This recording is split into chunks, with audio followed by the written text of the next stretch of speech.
kembali masuk dalam hadirat Tuhan. Biarlah dalam hidup kita hanya Tuhan yang selalu kita sembah, hanya Dia yang selalu kita agungkan.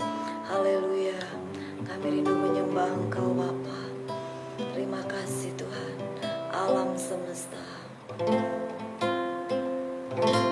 Haleluya Yesus. Alam semesta melukiskan kebesaran Tuhan. Bumi dan surga menyanyikan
Kau Bapakku yang baik,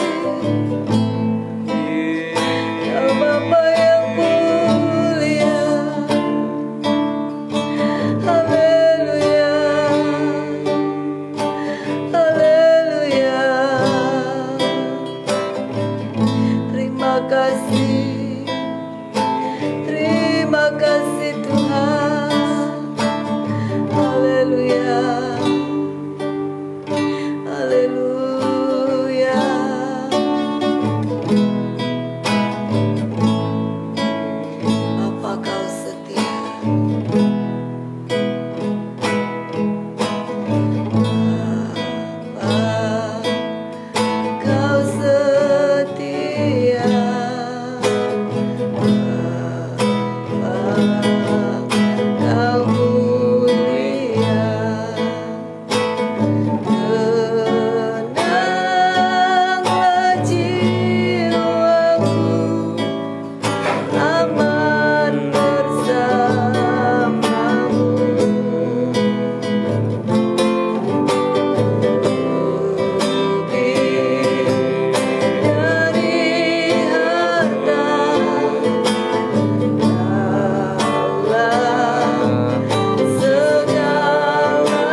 menikmati firman-Mu ya Bapa.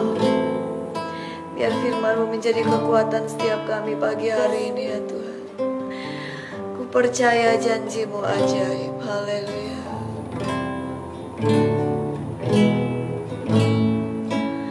Ku percaya janji-Mu ajaib.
Percaya kepada janji-janji-Mu dalam hidup kami ya Tuhan. Engkau tidak pernah mengingkari setiap janji-Mu bagi kami. Itulah yang kami banggakan, yang kami syukuri ya Tuhan, bahwa Engkau Allah kami yang luar biasa. Kau Allah kami yang dahsyat. Kau selalu menepati setiap janji-Mu bagi kami. Terima kasih ya Tuhan, terima kasih. Pagi hari ini kembali kami akan menikmati janji-janji-Mu itu lewat firman-Mu Bapa. Biarlah firman-Mu pagi hari ini menjadi kekuatan bagi setiap kami, meneguhkan iman kami ya Tuhan. Kalau kami lemah, firman-Mu akan menguatkan kami kembali. Kami buka hati kami untuk firman-Mu Bapa. Kau urapi hamba-Mu yang sebentar akan menyampaikan firman-Mu. Biar ya Tuhan pengurapan Allah bekerja dalam kehidupan hamba-Mu. Terima kasih Bapa. Kami siap untuk menikmati firman-Mu. Dalam nama Yesus. Haleluya. Amin.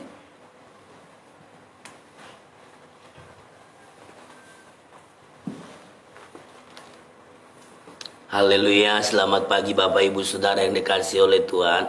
Selamat bertemu kembali di doa pagi kita. Kembali dengan kebenaran firman Tuhan. Kita bersyukur kita diberikan Tuhan hati yang selalu merindukan firman. Sekarang kita masuk di 2 Tawarik 34. 2 Tawarik 34. Saya akan baca bagi kita ayat 8 sampai ayat 21. Dari 33 ayat. Tapi Bapak Ibu Saudara tetap baca satu pasal. Saya akan baca 8 sampai 21.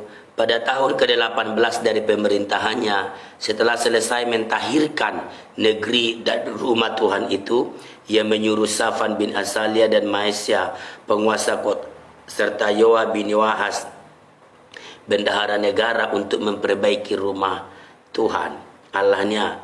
Maka datanglah mereka kepada Imam Besar Hilkia dan menyerahkan kepadanya uang yang telah dibawa ke rumah Allah dan yang telah dikumpulkan oleh orang-orang Lewi, yakni oleh para penjaga pintu dari orang Manasye dan Efraim, dan dari semua orang yang masih tinggal dari Israel pula, dari seluruh orang Yehuda dan Benyamin, dan dari penduduk Yerusalem.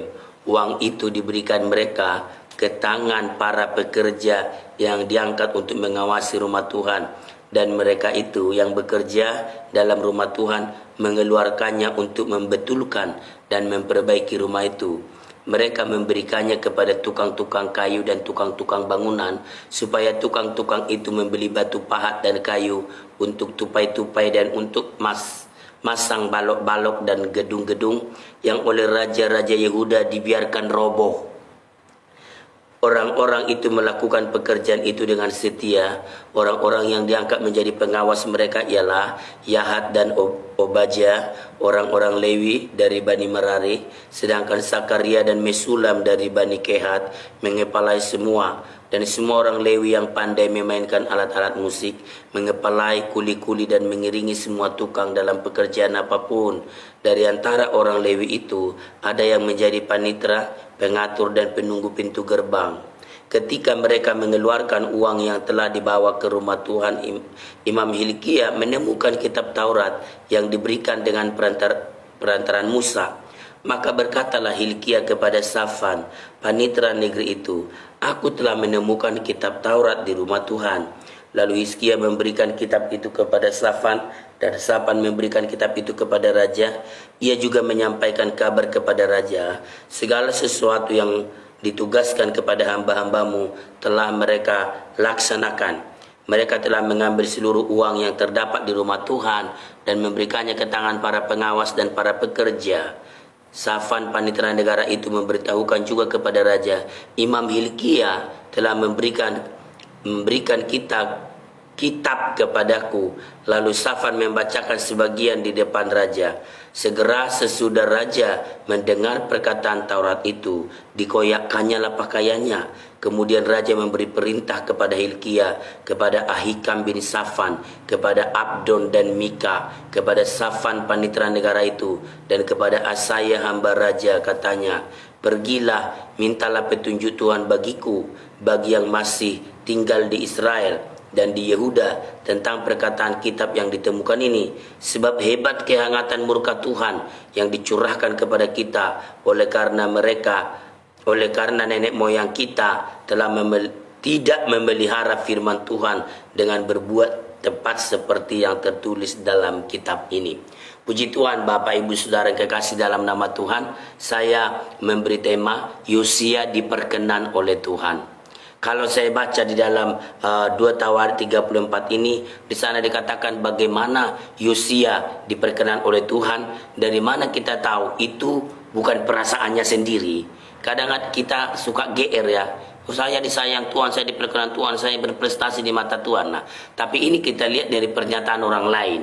Makanya kitab Amsal bilang begini, janganlah mulutmu sendiri memuji engkau. Jangan mulutmu sendiri bilang aku tidak akan kena musibah.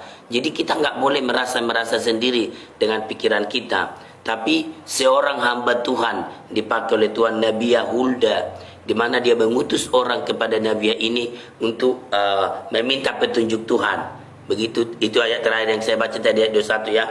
Lalu apa jawaban Nabi Hulda ini? Kita lihat intinya di ayat 28 dibilang gini, "Maka sesungguhnya aku akan mengumpulkan engkau kepada nenek moyangmu, dan engkau akan dikebumikan ke dalam kuburmu dengan damai, dan matamu tidak akan melihat segala malapetaka yang akan kudatangkan atas tempat ini dan atas penduduknya." Lalu mereka menyampaikan jawab itu kepada raja. Yang jelas jawaban Nabi Hulda kepada dia bahwa Allah sangat memperkenan Yosia, dan Allah bilang, Tuhan berkata, kau tidak perlu melihat malapetaka ini. engkau akan dikebumikan. Paling tidak kita lihat di situ satu pernyataan Tuhan yang spesial yang tidak didapat oleh raja-raja yang berbuat jahat di Yehuda. Tuhan berkata situ ada 2 kalimat, engkau akan dikebumikan dengan damai. Kalau raja yang jahat, kita lihat yang lain Tuhan bilang, ya tulang-tulangmu dagingmu akan dimakan burung di udara, tulang-tulangmu akan dimakan anjing. Tapi kalau kepada Yosia Tuhan berkata, engkau akan dikebumikan dengan damai. Dan yang sangat menarik adalah, matamu tidak akan melihat segala malapetaka yang akan kudatangkan. Betapa Tuhan mau melindungi Yosia, dia tidak mau dia melihat malapetaka itu. Memang murka dan malapetaka itu sudah ditetapkan oleh Tuhan, tapi bukan karena dosa ya daripada Yosia. Itu dosa yang sudah menumpuk dari raja-raja sebelumnya, dari nenek moyangnya. Nah, saudara, kenapa? Ini kita harus pelajari begini. Kenapa Yosia ini sangat diperkenan oleh Tuhan?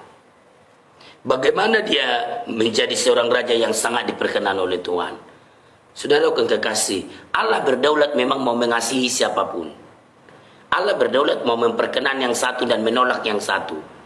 Tapi saudara harus tahu bahwa ketika Allah berkenan kepada seseorang, ya, itu kerjasama dengan hal-hal yang berkenan kepada Tuhan di orang itu. Karena ada yang salah tanggap tentang pemilihan Allah. Seolah-olah pemilihan Allah itu saudara tidak melihat kualifikasi. Seolah-olah pemilihan Allah itu tidak dipengaruhi respon orang yang dia kasihi. Memang ada orang ayat firman Tuhan gini, aku mengasihi Yakub dan membenci Esau. Lalu kita pikir, iya memang suka-sukanya Tuhan. Yakub ini memang penipu, nggak ada belas sesuatu yang baik. Tapi Tuhan sudah sayang, terserah Tuhan toh. Sepertinya Tuhan salah mengasihi seseorang. Sepertinya Tuhan salah dalam memilih memperkenan seseorang. Mari kita lihat saudara, perkenanan Allah kepada seseorang itu selalu dalam kerjasama dengan respon orang itu. Misalnya di sini kita lihat melalui Nabi Hulda, bagaimana Tuhan sangat memperkenan Yosia. Apakah itu tidak ada kaitannya dengan perbuatan Yosia? Ada. Memang kita tidak bisa, karena Allah berdaulat. Kita tidak memaksa oleh perbuatan kita. Tuhan, ayo, Tuhan perkenan saya, Tuhan mengasihi. Nggak bisa. Allah berdaulat, nggak bisa diatur. Tapi ketika Tuhan memutuskan memperkenan seseorang, kita lihat Tuhan nggak pernah salah loh. Ya, ada kerjasama yang baik di orang itu.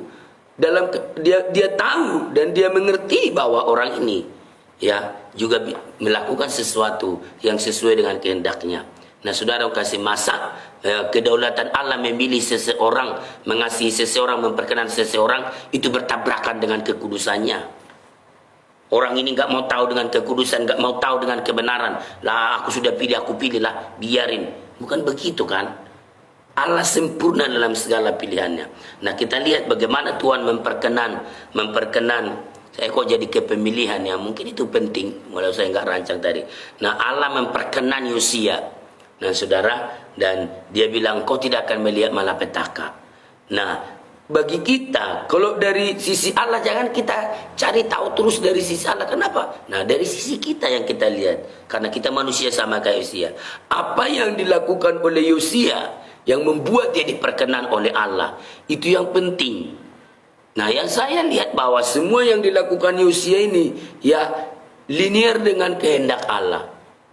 Berbeda dengan raja-raja sebelumnya yang menabrak kehendak Allah, yang gak mau tahu, mana yang mereka tahu kerinduan Allah tambah dilawan, mancing.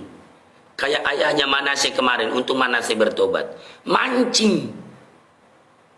Sekalipun ada firman Tuhan, terus melawan kehendak Allah itu Manasye. Makanya masuk dalam kesesakan, ya ditawan, diantar ke Babel, ya baru bertobat kembali. Tapi kita lihat Yosia dari awal memutuskan mencari Tuhan. Bahkan dikatakan dia tidak mau menyimpang ke kanan dan ke kiri. Dia hidup seperti Daud ayahnya, dia tidak menyimpang ke kanan dan ke kiri. Tapi saya mau tertarik membagikan hal-hal yang rinci, beberapa hal yang rinci yang dilakukan oleh Yosia yang diabaikan oleh raja-raja sebelum. sebelumnya. Yang pertama adalah apa yang dilakukan oleh Yosia sehingga Allah begitu memperkenankan dia, Tuhan memperkenankan Yosia dan tidak mengizinkan dia melihat malapetaka kutuk yang Tuhan sudah rancang itu. Nah, saudara yang kekasih dalam nama Tuhan ya, yang pertama yang kita lihat adalah itu di ayat 8 bagian A, dia mentahirkan seluruh Yehuda. Dikatakan di ayat 8, pada tahun ke-18 dari pemerintahannya, setelah selesai mentahirkan negeri dan rumah Tuhan. Ini sesuai dengan kehendak Allah. Dia mentahirkan seluruh negeri, Yehuda bahkan sejauh Israel yang bisa dipengaruhi, termasuk daerahnya, ya katanya tadi Benyamin, Manasye, Efraim. Dia mentahirkan, dan dia mentahirkan rumah Tuhan. Apa yang dimaksud dengan kata mentahirkan? Nah, kata mentahirkan ini menyucikan. Memang mentahirkan itu digunakan juga untuk apa itu? Untuk orang yang kusta, yang kena penyakit kutuk itu kan gitu. Ada pernyataan Tuhan, kamu sudah jadi tahir. Ya, virus penyakit kutuk itu bisa lenyap dari diri seorang penyakit kusta, maka yang kau tahir. Tapi kalau kita lihat mentahirkan negeri dan mentahirkan rumah Tuhan, itu mengacu kepada tindakan menyucikan, menjauhkan negeri, seluruh negeri dan rumah Tuhan dari unsur-unsur dosa. Makanya di ayat yang ke-7 itu dia bilang gregetannya, ya, Yosia melihat dosa ya yang ada di bangsanya. Dikatakan di ayat 7, ia merobohkan segala mesbah dan tiang berhala, meremukkan patung pahatan dan menghancur lulukan. Gregetan dia, dirobohkan, dihancur lulukan, ditaburkan ke kuburan orang-orang yang membangun ya semua berhala itu. Apakah itu patung-patung, apa itu mesbah berhala, semua dia bakar. Dibilang di situ dia taburkan ke kuburan. Yang siapa yang bikin ini? Jadi kata mentahirkan di situ adalah tindakan Yosia menjauhkan dosa dari seluruh Yehuda, bahkan di rumah Tuhan. Karena kemarin kita lihat mungkin nggak tuntas kan, ayahnya aja membangun mesbah membangun apa ini? Membawa mesbah berhala, membangun mesbah berhala di rumah Tuhan. Makanya perlu penyucian. Kalau saya pelajari tadi kayak Tuhan Yesus di perjanjian baru aja nih ya, nyampe ke Yerusalem, PR pertamanya Yesus menyucikan bait Allah. Kalau kita lihat di sini Yosia mentahirkan bait Allah. Paling tidak kita lihat satu tindakan tegas, menghancur luluhkan semua berhala dari rumah Tuhan, supaya rumah Tuhan itu benar-benar berfungsi sebagai rumah doa bagi orang Yehuda dan Israel. Ini yang pertama yang dilakukan oleh Yosia. Memang gak mudah untuk menegakkan agar rumah Tuhan agar rumah Tuhan agar rumah Tuhan benar-benar berfungsi sebagai rumah doa. Kadang kita begitu berupaya membangun sebuah rumah Tuhan, cari dana begini, capek semua. Tapi setelah terbangun, bukannya kita buat rumah doa. Keluar dana begitu besar membangun rumah Allah. Kita lihat itu Daud kan menginvest kekayaannya begitu besar, mempersembahkan untuk rumah Tuhan. Tapi orang-orang yang setelah rumah Tuhan terbangun gak ngerti perjuangan Daud. Gak ngerti perjuangan Daud. Bukannya dipakai untuk jadi rumah doa. Padahal Daud semua hartanya, semua rampasannya dia gak nikmati. Karena dia mau menghormati Tuhan dengan segala kekayaan yang Tuhan berikan kepadanya. Tapi yang generasi berikutnya itu loh, gak menggunakan rumah Tuhan untuk kemuliaan Tuhan, malah membawa berhala masuk ke rumah Tuhan. Itulah sebabnya Yosia mentahirkan rumah Tuhan, dan itu menyukakan hati Tuhan. Itu yang pertama. Jadi aspek kesucian negeri, seluruh negeri sampai di rumah Tuhan yang adalah pusat kehidupan orang Yehuda itu. Jadi kalau negerinya disucikan, rumah Tuhan gak ditahirkan, lah sama aja. Jadi start dari rumah Tuhan sampai ke seluruh negeri. Nah, jadi itu aspek spiritual rumah Tuhan. Itu harus benar-benar di situ ada orang berdoa, orang menyembah. Itu rumah Tuhan yang betul. Sama Yesus bilang, rumahku akan disebut rumah doa. Yang kedua, apa yang dilakukan oleh Yosia adalah dia, nah nggak kalah penting juga, dia memperbaiki bangunan fisik rumah Tuhan. Saudara kakak bilang, yang penting kan ada orang berdoa, rumah Tuhannya mau banjir kek, mau lapuk kek, mau busuk kek, nggak bisa rupanya saudara ya. Jadi apa ini? Unity. Jadi ketika kita memperhatikan aspek doa di sebuah rumah Tuhan, ya kita mau juga kondisi fisik rumah Tuhan itu kondusif. Nah itu yang dia perbuat, karena selama ini katanya di ayat 11, raja-raja sebelumnya membiarkan roboh. Ada bagian-bagian yang roboh. Di ayat 11 begini, mereka memberikannya kepada tukang-tukang kayu dan tukang-tukang bangunan, supaya tukang-tukang itu membeli batu pahat dari kayu untuk tupai-tupai dan untuk memasang balok-balok pada gedung-gedung yang oleh raja-raja Yehuda dibiarkan roboh. Jadi ada balance, keseimbangan. Yang pertama, kesucian dan fungsi rumah Tuhan harus benar-benar menjadi rumah doa. Berdoa dalam kesucian itu yang pertama diusahakan oleh Yosia. Tapi yang kedua juga, ya bangunannya ya penting. Masa mereka berdoa atapnya rumah Tuhan bocor, sementara berdoa nanti hujan langsung kehujanan, kan enggak. Lalu semua uang yang dikumpulkan dari orang-orang Israel, dari orang-orang Yehuda yang dikumpulkan oleh Bani Lewi, itu dikasih tahu ke raja bilang serahkan ke Imam Hilkiah. Nah kita lihat ya, dia sangat menghormati imam juga. Tidak semua raja menghormati imam. Ada raja yang memenjarakan nabi, ada raja yang menentang imam. Tapi dia menghormati Imam Hilkiah, serahkan ke Imam Hilkiah. Lalu nanti Imam Hilkiah dia memanggil bendahara negara, kan dibilang, untuk supaya uang itu diserahkan kepada mereka ya. Ya, Azalia Mahesa penguasa kota ya, serta Yoahas bendahara negara untuk memperbaiki rumah Tuhan. Dia bentuk tim untuk memperbaiki rumah Tuhan. Ya, jangan terlalu suka dengan kata panitia, karena panitia ini kan kadang cuma menentukan event lalu nggak kerja. Jadi saya suka pakai kata tim. Kita kesenangan dengan kata panitia, panitia Natal, panitia Paskah, panitia pembangunan, panitia ngomong tok.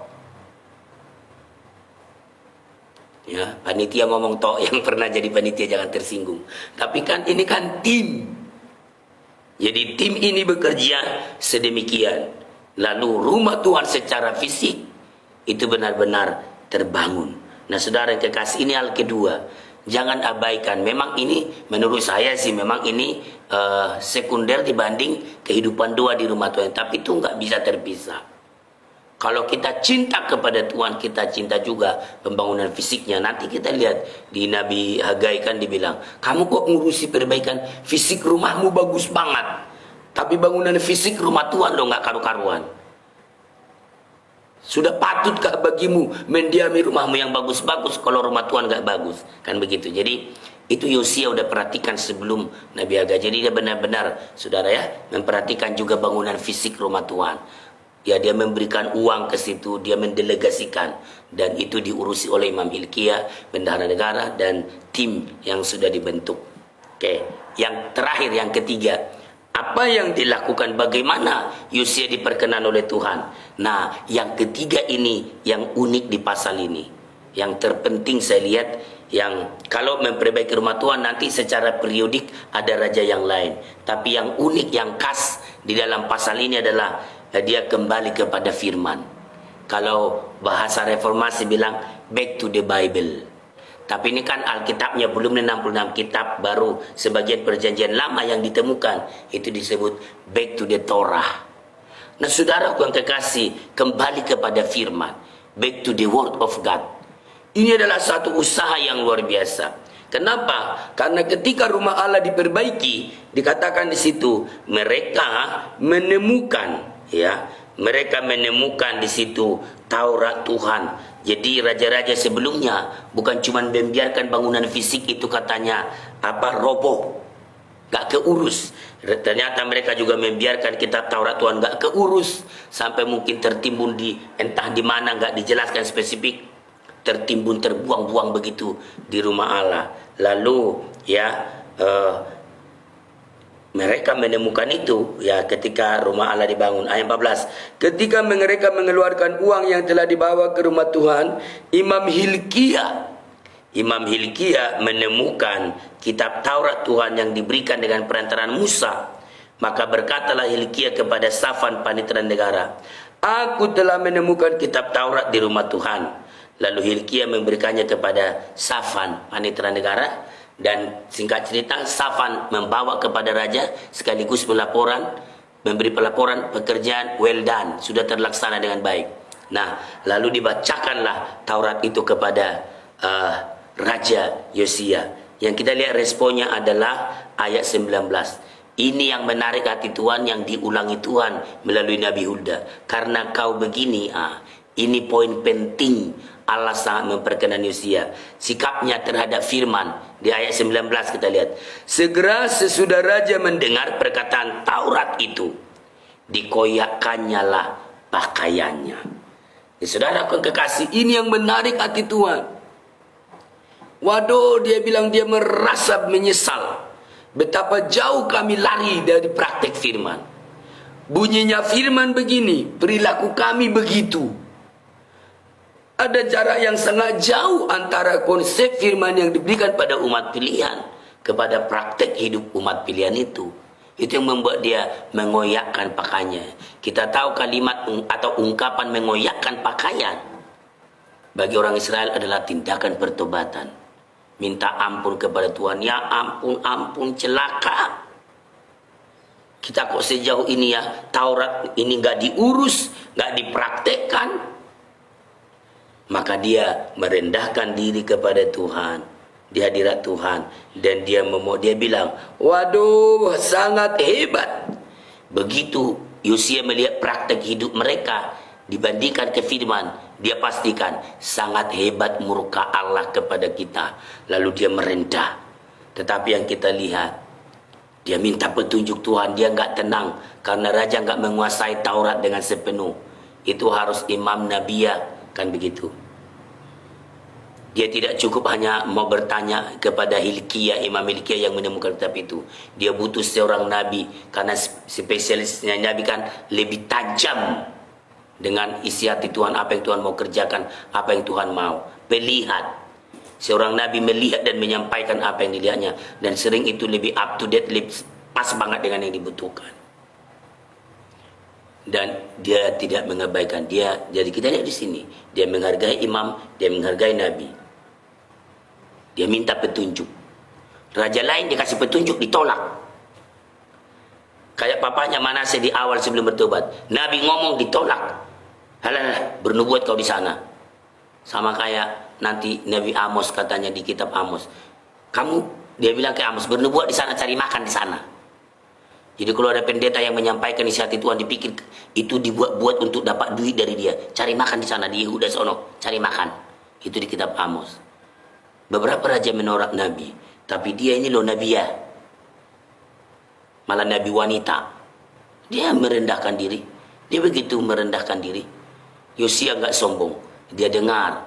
Dan memang Tuhan mau melindungi dia dari malapetaka. Karena back to the Bible. Saudara, sekalipun di ayat 28.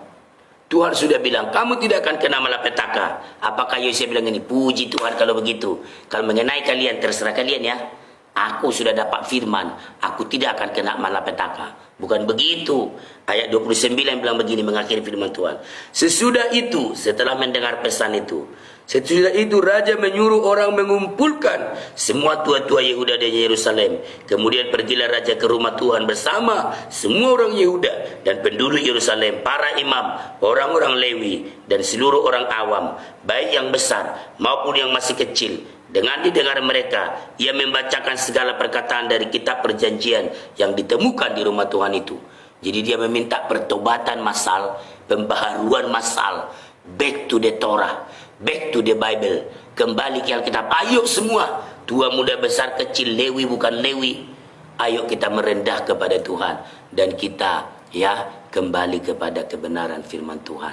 Inilah 3 hal yang dilakukan oleh Yosia yang membuat dia begitu diperkenan oleh Allah. Kamu akan pergi dengan damai. Kamu tidak perlu melihat malapetaka ini. Karena engkau berkenan di mata Tuhan dengan segala yang kau lakukan. Inilah kita lihat ya prestasi usaha yang dilakukan oleh Yosia yang membuat dia berkenan dengan Tuhan. Bagaimana dengan kita? Kiranya kita konsentrasi untuk pentahiran, penyucian juga. Konsentrasi untuk memperbaiki rumah Tuhan secara fisik.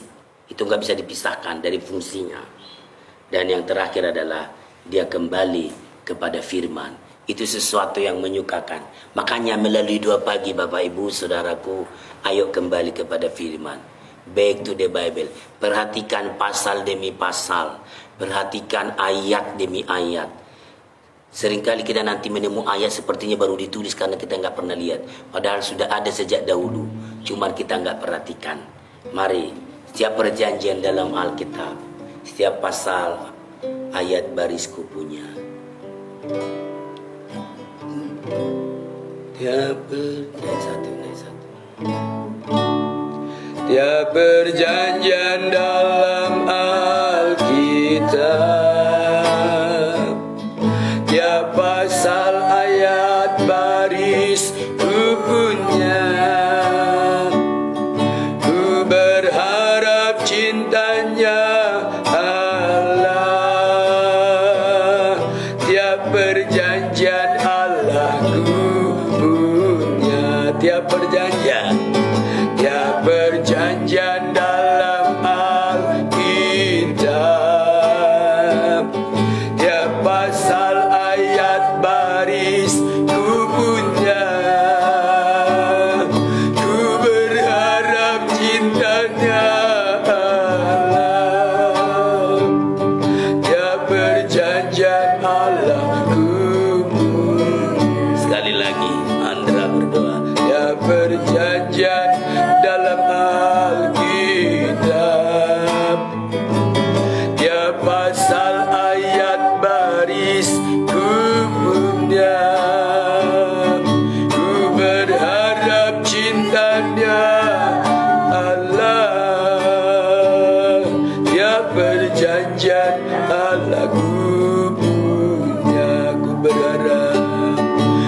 berharap cintanya Allah, glory, tiap perjanjian Allah ku punya. Ku berharap cintanya Allah, tiap perjanjian Allah ku punya. Haleluya Tuhan, terima kasih Bapa yang baik, terima kasih Tuhan Yesus. Kembali mengucap syukur pagi hari ini Tuhan atas kebaikan Tuhan yang selalu senantiasa kami rasakan di dalam setiap kehidupan kami Bapa.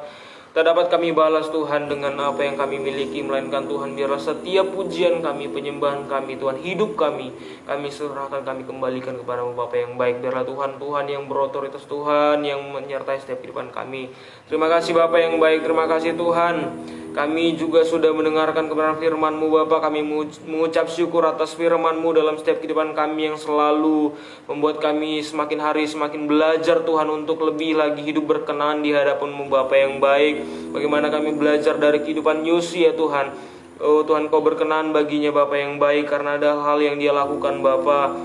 Kami belajar Tuhan bagaimana Tuhan Yesus, oh Tuhan, Yosia Kau Tuhan di dalam kehidupan Yosia Tuhan, bagaimana dia Tuhan melakukan hal-hal yang berkenan di hadapan-Mu Bapa yang baik. Oh Tuhan Yesus, biarlah kiranya kami mau belajar dari kehidupan Yosia Bapa yang baik. Biarlah Tuhan ketika dia mau juga memperbaiki Tuhan bangunan-bangunan fisik yang ada di rumah Tuhan.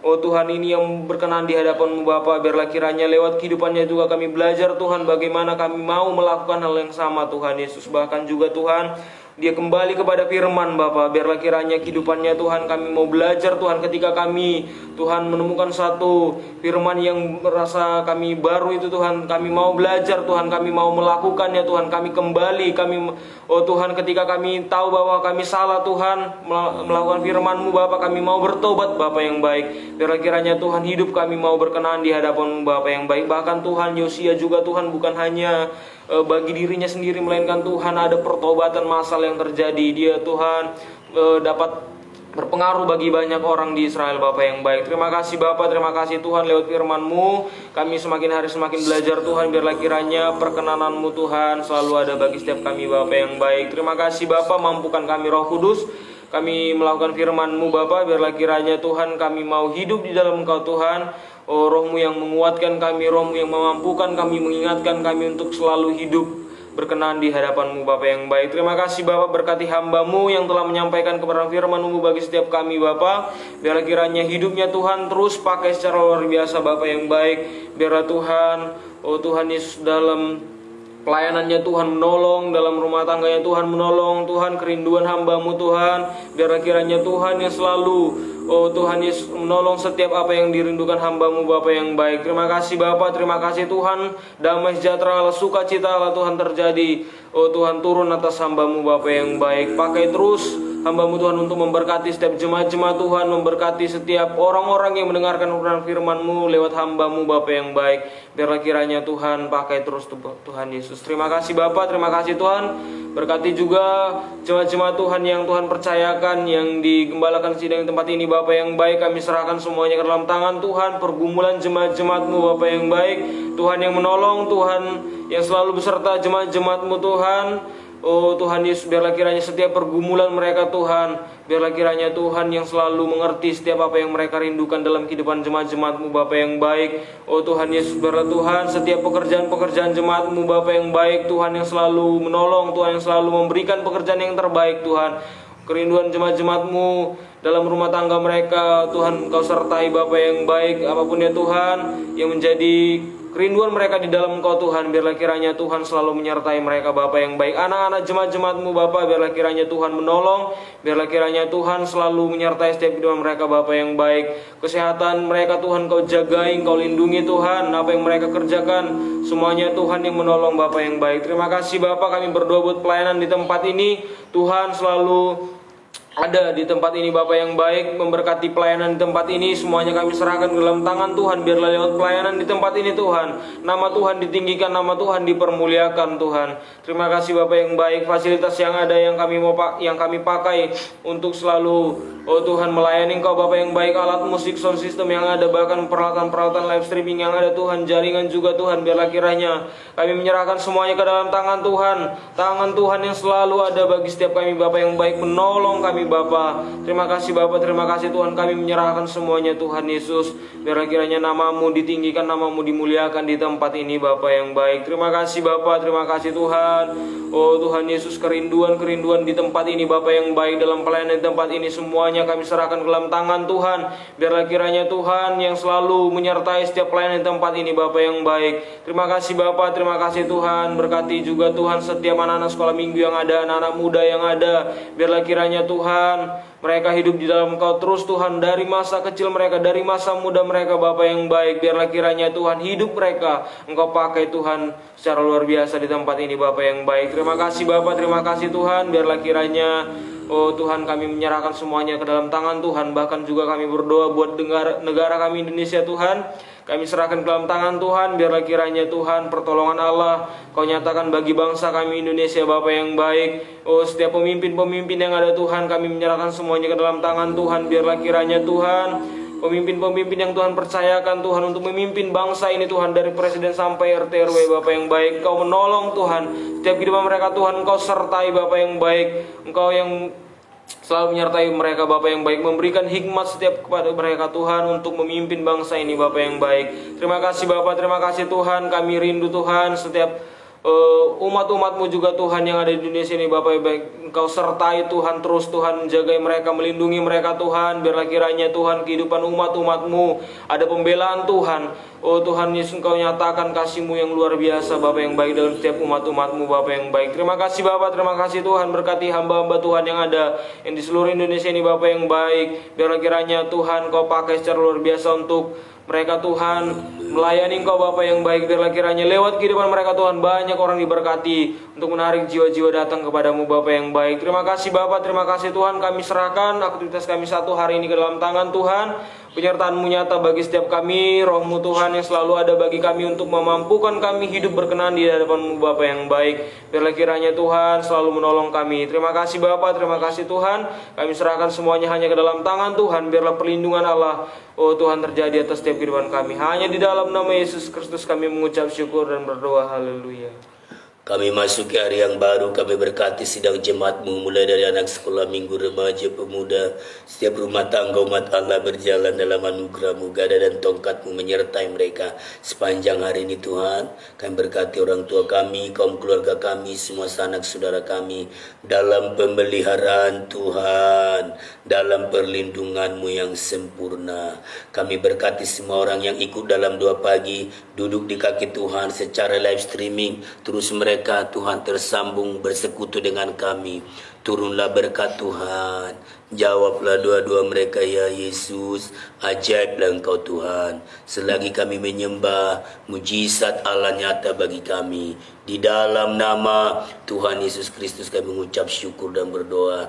Haleluya, haleluya. Kami yang percaya berkata amin. Puji Tuhan. Tuhan Yesus memberkati Bapak Ibu Saudara yang terkasih.